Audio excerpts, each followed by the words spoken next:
Hi friends, பிரண்டை துவையல் எப்படி செய்யுதுன்னு பார்க்கலாம் வாங்க. அதுக்கு நான் இப்போது அடுப்பில் ஒரு கடாயை வச்சு 2 டேபிள் ஸ்பூன் எண்ணெய் ஊற்றி க்ளீன் பண்ணி வச்ச பிரண்டையை போட்டு நல்லா இப்போ நம்ம வதக்கிக்கலாம். பிரண்டை நல்லா வதங்கினதுக்கப்புறம் வதங்கின பிரண்டையை நாம் இப்போது ஒரு தட்டில் போட்டு நம்ம எடுத்து வச்சுக்கலாம்.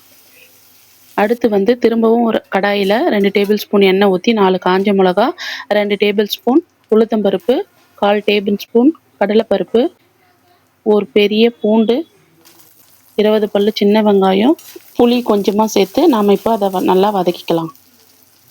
இப்போது எல்லாம் நல்லா வதங்கினதுக்கப்புறம் 2 தக்காளி கட் பண்ணி வச்ச தக்காளியை நான் இப்போது இதில் சேர்த்துக்கிறேன்.